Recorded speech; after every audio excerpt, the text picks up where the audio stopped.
We're gonna see how coffee and macadamia nuts were farmed during... Okay. We're at the Kona Coffee Living History Museum. So we are gonna see how Kona coffee and macadamia nuts were farmed during the 20s, 30s, 40s time period. And many of these coffee trees have been here for over 100 years. You can see that this is actually a 100-year-old coffee tree.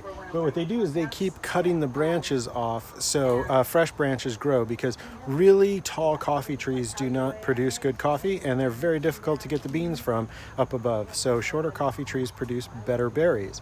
And by constantly cutting it, the new stalks will grow up and you can just get the berries off at the lower heights. So you just pull it down, pull the berries off of it.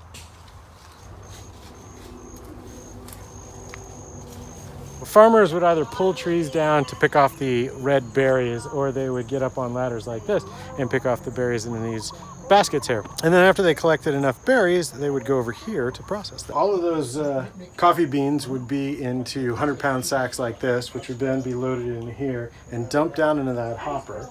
And then there would be, you see this motor, and it had a conveyor belt system on it. It worked up into these conveyor belts right here, and those worked along pulleys and such. And when it got dumped inside this hopper right here, then there were these little things right here that would scoop the coffee up, and it would bring them up this channel right here, and it would dump them down into a machine that ripped the berries off, took the little nuts out. And then those would go inside of there, which they would float and they would clean. They would sit over there overnight. And then from there they would go outside onto a drying platform. Then it's moved out onto here. Now this was a big game changer and a revolutionary thing. Prior to this movable roof system, the farmers would take the coffee and they would just lay it out all across the field for it to dry. But then if it were to rain, they'd have to gather it all up and bring it inside, or at night they'd gather it all up and bring it inside. But with this roof system, which actually rolls back and forth, they could just leave the coffee out here, and if the rain came, they could just pull the roof over it and cover up the coffee.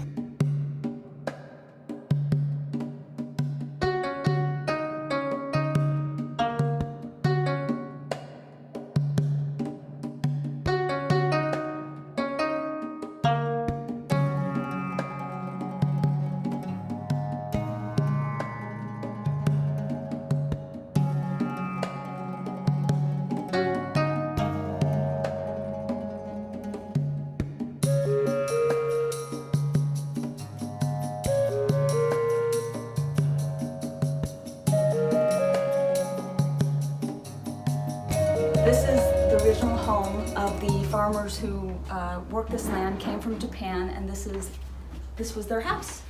And this is how they lived. It's over 100 years old.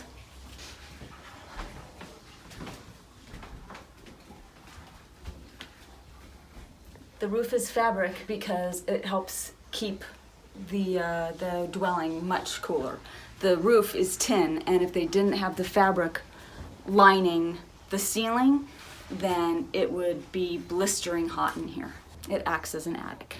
This is the sewing room, and the staple of what they would eat daily, 3 times a day, is rice. And they would get the rice in these rice bags, which were made of cotton. So in order to get fabric for the clothing that they would wear, they would use those rice bags, and they would fashion them into clothing for the children, which they had 8 to 12 children on average. And the daughters would help their mothers, and then the sons would go out and work the farm with their fathers.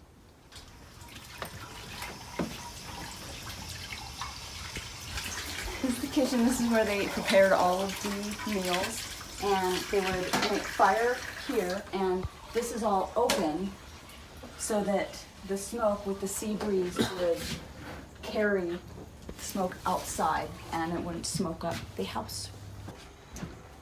So this is a Sears oven, and the way they would heat it is they would put it on top of these 3 burners, and then they would cook in here. Bake. Well, yeah. So this is the water filter. It was a tobacco filter because they reuse all of the water, and so you need a way to filter out water that has been used and being recycled because you don't waste anything, and water on a farm is critical to survival. So this is a filter. Let me get the bean.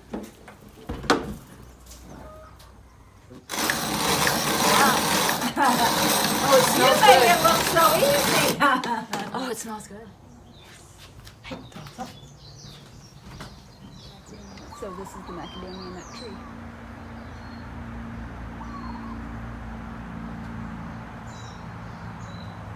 Okay.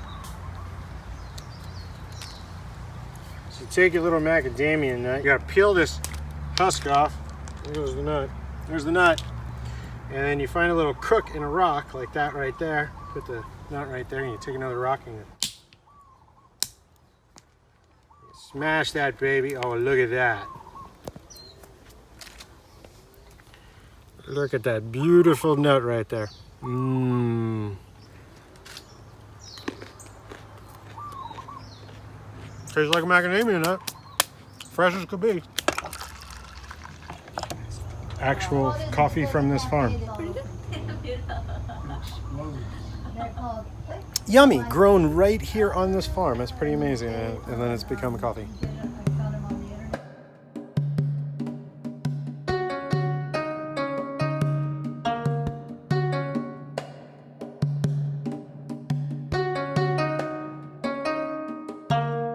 That was awesome. It was really informative. It was really neat. It's pretty crazy amazing. Like, yeah, it really was. If you get a chance to visit the Kona, what is it, Kona? It's the Kona Living History Farm. Living History Farm. Kona Coffee Living History Farm.